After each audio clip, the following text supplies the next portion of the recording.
Hello everyone and welcome. Make a cup of your favorite drink and get comfortable because this is a wonderful time for new stories from Yellowcat. Send your own stories in the comments below and maybe they'll be in our new video. Trolling law enforcement. What's your story? Back when I was in school, the university newspaper ran a story about undercover cops using a younger, cute girl to camp outside the liquor store just off campus and ask people to buy her beer. She'd give the people money, then ask them if they wanted to come back to her vehicle and share one as a way to say thanks. Get back to where her car is supposed to be, van door opens up, cops inside, and you'd get a ticket for underage buying. Later that evening, my friend and I were going to the same liquor store to get some beer when we were approached by a cute girl who asked us if we could buy her a six-pack of beer since she was underage. Being a dummy, I said sure, took her money, and we went inside. About 10 seconds later, I remembered the piece about the undercover cops and realized we were about to get arrested. At that point, we decided the best thing to do was buy a six-pack of super expensive root beer, blowing $9 of the $20 she gave us, and we put it in a paper bag. We walked back out and she asked us, "Did you get it?" To which we said, "Yeah, of course." She invited us back to her car to have one each as a thank you. Sure enough, we head to the back and there's the black van. The door opens up, cops sitting in there with headphones on, etc., and they tell us, "You're in a world of trouble now."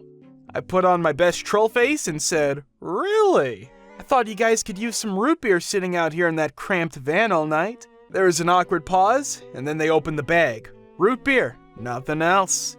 Then they told us to get the F out of there and we were interfering with a police investigation, and if we didn't leave, we'd get arrested. We walked across the street to our apartment building, went into the various laundry rooms, and yelled out the window every time she approached someone that it was a sting. They left after 20 minutes of that. College town, huge party. Excise cops are in town busting parties left and right. Ours gets busted. They proceed handing out tickets to underage drinkers. One kid gets a scrap piece of paper and folds it into the shape of the tickets the cops are handing out and sits on the front steps with his head in hands repeating, "My parents are gonna effing kill me." Cops just pass him right by.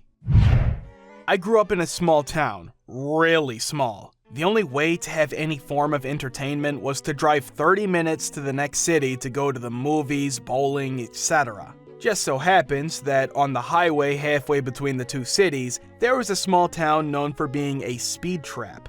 The highway was out of the jurisdiction of the local police, so what the marshal would do is hide in between overpasses to catch speeders, force them to pull over onto the frontage road, which was in his jurisdiction.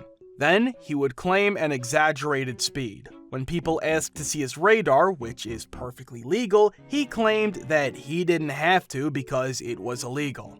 Any claims reported to his superiors seemed to go ignored, until he ran into me. Over time, my friends and I had timed his patrols and realized that he patrolled towards the end of the month. One night, he had stopped a friend for excessive speeding. The officer claimed 92 in a 60 zone, which was BS, and then we knew something had to be done. The officer had taken his plate number and claimed to have seen it speeding many different times, and we knew he would look out for it. So, I decided to take my phone and rig it up to record the speedometer and get pulled over by the officer. It took a few tries, but I managed to get pulled over by the same officer for doing 70 and 60, that being a first-time offense. After giving him my license, he went on to claim that I was doing at least 85 and giving me the whole bit about how he cannot show me the radar, as well as giving me a ticket claiming it was a repeat offense and how I should be put into jail. All this being caught on my phone without him noticing. So, a few days later, I show up to the courthouse to pay the ticket, and I managed to talk to the mayor of the town and showed him the video of all this. Thanks to me, the officer got fired and I didn't have to pay a $400 ticket from a D-bag. I am from Arizona, where the police like to bust into people's homes for no reason, use unnecessary force when dealing with anyone, and basically just run around like they own the effing place because it's a horrific police state. But I moved to Portland and was at a house party once. The house party was huge, like 300-ish people, all smoking blunts and drinking more than necessary. The party got too big to be indoors, so it kind of spilled into the street. So there are a ton of loud, wasted people running around acting like 4-year-olds, and the police show up. Everyone freezes. Dead silence while the 4 cops walk around looking bemused. One of the cops finds the guy who threw the party, and we all watch in horror as the cop approaches this stoned as F and wasted man. He approaches him and says, "Hey, we were just driving by and wanted to stop to see if you guys wanted some free stuff." Cue instant WTF. The cops took these huge boxes out of the trunks filled with little things like pencils, bike lights, plastic little badges, kid stuff. They handed it all out and we all got free stuff, and while they were there they discussed how to get home safely, be it by foot or car. It all went far better than expected, and after they left, we all played with the pencils and little erasers for a good hour, having mini lightsaber battles. Added bonus, we all got some education on how to get home safely and some other random facts about what police do and how they operate, information that I find useful every once in a while. I've never actually done this, but always wanted to. Get 5 total friends together all wearing costumes. Dress up as a biker, construction worker, Indian, cowboy, and a GI. Then go into a public place where the police walk around and just follow the cop. I was in the back of a police car. Wasn't under arrest, but I was drunk on New Year's, and the cop was offering to take me back to the party I had come from. I suspect because he wanted to know where it was, possibly break it up later on. I let him know my suspicions, and he denied them. As we drove, I asked him where the seatbelts were in the back seat. He said, "Don't worry about it." I said, "But what if we get pulled over?" He stopped the car and said, "Get out." This was about 10 years ago. My mom had a large plant in a plastic pot that died. I took the pot full of dirt and put it in the trunk of my car to replant something at my house. I forgot about it for a few weeks. I got pulled over for something. The cop asked, "Do you know why I pulled you over?" And I said, "Was it speeding or was it because of the pot in my trunk?" He got me out of the car and had me put my palms on the hood while I was searched. He opened the trunk and was not happy. I got chewed out for wasting his time and such and such. I noticed that not one single car passed, so it wasn't wasting too much of his time. Not my story, but a friend's. He was walking across campus with his backpack to a study group, and a cop or campus security stopped him and started asking him all these questions about where he was going and what was in the bag, etc. He decided to not let the cop see inside his bag and not tell him. The cop threatened him, saying he was going to get a warrant, and he finally did. After about an hour of waiting, the cop gets his warrant and looks inside the bag. Just books. Around 2 a.m. on a Saturday night, I was pulled over for suspicion of DWI. I hadn't had a drop. They asked me to step out of the car and gave me a sobriety test. I passed with flying colors. They asked me if they could search the vehicle. I told them they could search the vehicle with the sole exception of the center console. They would need a warrant for that. After several hours sitting roadside, they finally produced a warrant from a judge. The center console was empty. In the city I live in, you need to purchase a license to work in public spaces / the street. A few weeks ago, I was walking through a pedestrian zone where a man was playing the violin and I stopped by to listen. Sure enough, within a minute, 2 policemen showed up and asked him for his license. Of course, he didn't have one, so they started taking his information to give him a fine. That's when an old lady started talking to me really loudly about how that's a shame, and I answered something along the lines of, "They're right to stop him." What would become of the world if everybody started to play music on the street? People might start dancing. This goes on for about 5 minutes, the lady and me standing about 3 feet from the police, and maybe 20 people stopped and were watching, everyone else walking by smirking. It was a good feeling when I heard, "You know what, we're gonna let you go this time. Make sure to buy a license." After being pulled over to the side of a 2-lane highway for speeding. "Officer, why were you in such a rush?" Me, "Just keeping up with traffic, sir."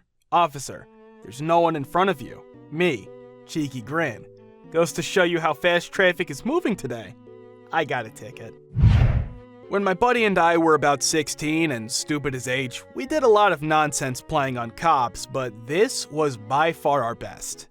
We'd spend a ton of time lurking around grocery/toy stores at 3 a.m., toy stores earlier, obviously, until one of us got an idea looking at an item in a way that it was not intended to be used in the way we wanted to use it.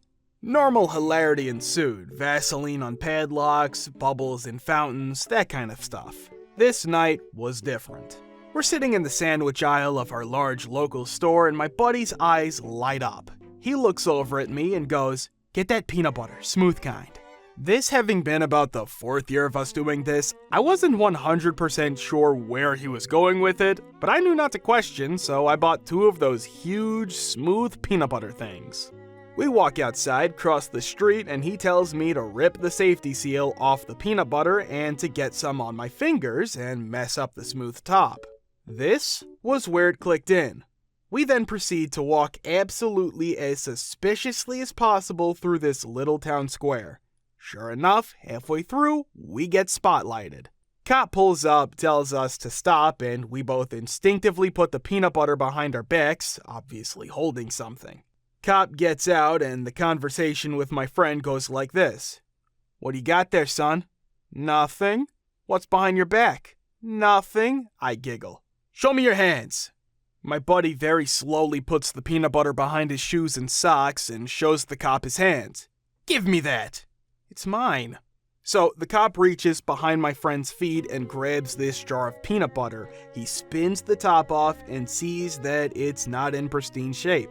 Demands to know what's in it. My buddy, peanut, salt, maltodextrin, red 3. "What did you hide in the peanut butter?" "Nothing." "Then why do you have it?" "Sandwiches."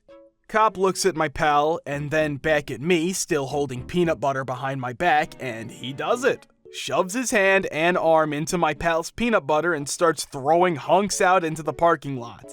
And my pal loses it. He went off on a tirade of peanut rights, the peanut rebellion, just harassing us because we're white, peanut civil rights, the peanut pride parade, who doesn't know about the PPP? And on and on. He realizes there's nothing in it and turns to me furious. Doesn't say a word, just grabs my peanut butter and almost knocks me over. I tell him Mr. Goodbar's lawyer will hear of this. He does the same thing to me, and I launch into a tirade about my working family and our rights to sandwiches, and the peanut labor movement, and collective bargaining rights, and candy power fighting the man, and so on. He figures out what's going on and slams himself back into his car covered in peanut butter, yells something about us breaking curfew, kinda half chuckling, and tears out. My friend tells him he owes us a sandwich as he drives away. And I thought that was the end of the story. And it was until 5 years ago. I'm telling this to my brother's best friend, who I did not know was the son of the police dispatcher for a town at this time. Apparently, he had to go back and fill out incident paperwork, as there's no way to hide this peanut stuff on his steering wheel / car / uniform. The next day, there was a sandwich on his chair. The day after that, baseball peanuts in his locker. The day after, PB in the shower, etc, etc, etc. He still gets peanut-related trolling to this day. Thank you for watching. Guys, thank you for all the support and the likes. Subscribe to the channel if you're not subscribed yet. See you next time.